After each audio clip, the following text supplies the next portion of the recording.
Uniform banking code लागू करने की मांग वाली मेरी पीआईएल पे आज कोर्ट में सुनवाई हुई है।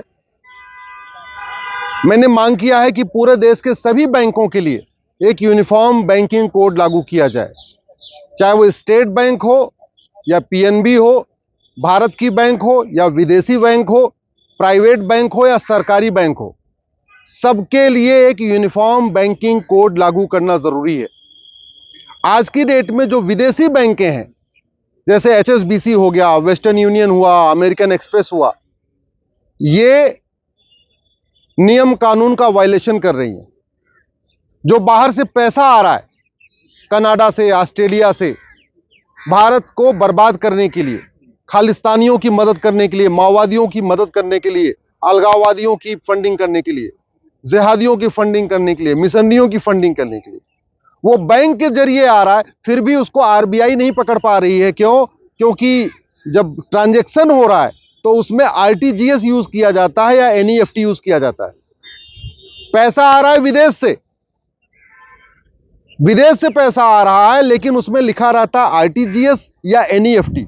अब आरटीजीएस और एनईएफटी ये डोमेस्टिक टूल है, ये भारत के अंदर के ट्रांजैक्शन के लिए यूज करना चाहिए। आरबीआई केवल कोड को देखता है। अब जैसे उसने कोड देखा, इसमें तो आरटीजीएस लिखा है, एनईएफटी लिखा है, तो आरबीआई ये मान के चलता है, आरबीआई का सॉफ्टवेयर, कि ये तो भारत के अंदर का पैसा घूम रहा है। लेकिन होता एक्चुअली है कि पैसा आता है कनाडा से, ऑस्ट्रेलिया से या खाड़ी देशों से, और वो उसकी आता है केवल और केवल भारत विरोधियों को फंडिंग करने के लिए। जितने देश विरोधी एनजीओ हैं, जितने देश विरोधी सामाजिक संगठन हैं, जितने टुकड़े टुकड़े गैंग के सदस्य हैं, या माओवादी हैं, नक्सली हैं, जिहादी हैं, मिशनरी हैं, कट्टरपंथी हैं, चरमपंथी हैं, धर्मांतरण कराने वाले जिहादी हैं, मिशनरी हैं, इनकी बहुत बड़ी फंडिंग लगभग 50,000 करोड़ के आसपास हर साल ये फंडिंग आती है विदेश से, और वो आती है बाकायदा बैंक के जरिए, फिर भी पकड़ में नहीं आ रही है। आपने पहले देखा होगा, कानपुर में पत्थरबाजी के लिए 50 करोड़ के आसपास आया था। इसी तरीके से देश के अलग अलग जगहों पे पत्थरबाजी करने के लिए, आगजनी करने के लिए विदेशी फंडिंग होती है। किसान आंदोलन जो इतना लंबा चला था, उसमें भी विदेशी फंडिंग की बात हुई थी। विदेशी फंडिंग को रोकने का एक ही तरीका है कि भारत में यूनिफॉर्म बैंकिंग कोड लागू हो। आरटीजीएस और एनईएफटी ये केवल डोमेस्टिक ट्रांजैक्शन के लिए यूज हो, और जो बाहर का पैसा है उस पर केवल आईएमटी यानी इंटरनेशनल मनी ट्रांसफर लिखा जाए। हमने कोर्ट से यह भी मांग किया है कि जो बाहर से पैसा आए उसमें भेजने वाले का नाम होना चाहिए, पता होना चाहिए, कंट्री का कोड होना चाहिए, उसका मोबाइल नंबर होना चाहिए, जिस देश से वो पैसा भेज रहा है वहां की करेंसी क्या है। जैसे अगर अमेरिका का आ रहा है तो यूएस डॉलर लिखा होना चाहिए, ऑस्ट्रेलिया से आ रहा है तो ऑस्ट्रेलियन डॉलर लिखा होना चाहिए, थाईलैंड से आ रहा है या कुवैत से आ रहा है तो उसका दिनार, जो भी है जहां की मुद्रा चल रही है, वो स्पेसिफिकली लिखा होना चाहिए। आज की डेट में आप दिल्ली में बैठे बैठे आप पालिका बाजार चले जाओ, 1 करोड़ रुपए दे दो, 20 लाख रुपए कमीशन लेंगे, और 80 लाख रुपए आपका यहीं दिल्ली में बैठे बैठे वो कनाडा पहुंचा देंगे, ऑस्ट्रेलिया पहुंचा देंगे। इसी तरीके से बाहर का पैसा आना चाहिए, जब भारत में आए तो उसमें बाकायदा नाम पता होना चाहिए, किसने भेजा, कितना रुपया भेजा, उसकी करेंसी क्या है। लेकिन वो कुछ नहीं लिख के आता, सिंपली आरटीजीएस आता है, एनईएफटी लिख के आता है और सीधे रुपए आता है। मैंने कोर्ट को दिखाया, उसका एग्जाम्पल भी दिखाया कि पैसा आ रहा है ऑस्ट्रेलिया से, लेकिन उस पर ऑस्ट्रेलियन डॉलर लिखा ही नहीं है। आईएमटी यानी इंटरनेशनल मनी ट्रांसफर उसके ट्रांजैक्शन पे लिखा ही नहीं है। वो पैसा सीधे सीधे यहां खाते में आ रहा है और एनईएफटी के जरिए आ रहा है। एक दूसरा मैंने और भी एग्जांपल दिया, पैसा आ रहा है कनाडा से और उस पर लिखा है आरटीजीएस। जब आरटीजीएस और एनईएफटी लिखा है तो न केंद्र सरकार को पता चल पा रहा है, न वित्त मंत्रालय को पता चल पा रहा है कि ये पैसा कौन भेज रहा है, कहां से आ रहा है, न तो गृह मंत्रालय को पता चल पा रहा है कि पैसा कौन भेज रहा है, कहां से आ रहा है। आरबीआई को भी नहीं पता चल रहा है, क्योंकि आरबीआई ये सारा काम ऑटोमेटिक होता है, सॉफ्टवेयर इसको देखता है, और सॉफ्टवेयर ये देखता है कि आईएमटी लिखा हुआ है यानी इंटरनेशनल मनी ट्रांसफर लिखा है, या आरटीजीएस लिखा है, या एनईएफटी लिखा है। आईएमटी का यूज नहीं हो रहा है, एनईएफटी आरटीजीएस का यूज हो रहा है, तो वित्त मंत्रालय को भी लगता है कि डोमेस्टिक ट्रांजेक्शन हो रहा है, आरबीआई को भी लगता है डोमेस्टिक ट्रांजेक्शन हो रहा है, लेकिन ये पैसा आ रहा है विदेशों से। अगर भारत में यूनिफॉर्म बैंकिंग कोड लागू नहीं हुआ तो अलगाववाद, कट्टरवाद को रोकना नामुमकिन है। अगर भारत में माओवाद, नक्सलवाद को खत्म करना है तो तत्काल सरकार को यूनिफॉर्म बैंकिंग कोड लागू करना चाहिए।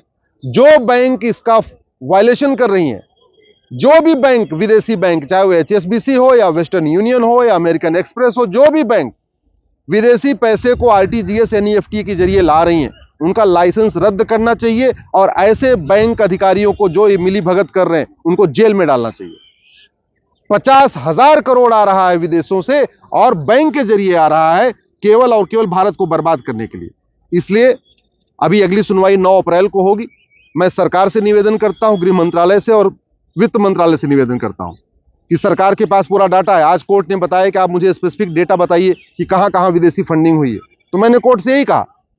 जितने एग्जाम्पल मीडिया में छपे थे वो तो मैंने दे दिए, लेकिन कोर्ट से मैंने ये कहा कि सरकार ने ही लगभग 1 लाख एनजीओ का लाइसेंस रद्द किया है और जो एनजीओ का लाइसेंस रद्द किया है उसमें फंडिंग के वायलेशन पे भी रद्द किया है।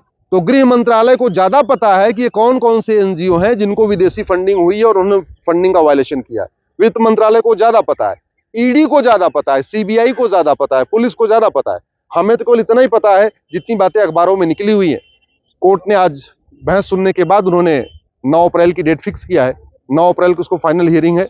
मैं आशा करता हूं इस बीच में केंद्र सरकार एक यूनिफॉर्म बैंकिंग कोड का ड्राफ्ट लाएगी, जो भारत की बैंक है, जो भारत के अंदर काम करती हैं, जो भारत के अंदर ट्रांजैक्शन होता है, उसके लिए RTGS NEFT मैंडेटरी करेंगी।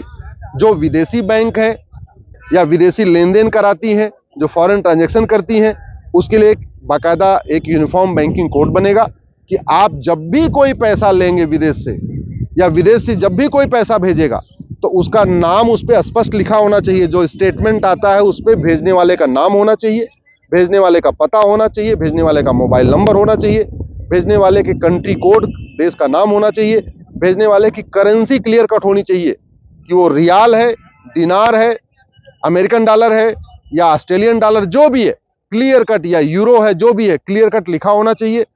प्लस इसको चेंज करने का चार्ज क्या है, करेंसी को जब चेंज करते हैं तो कुछ चार्ज होता है, वो भी फिक्स अमाउंट लिखा होना चाहिए।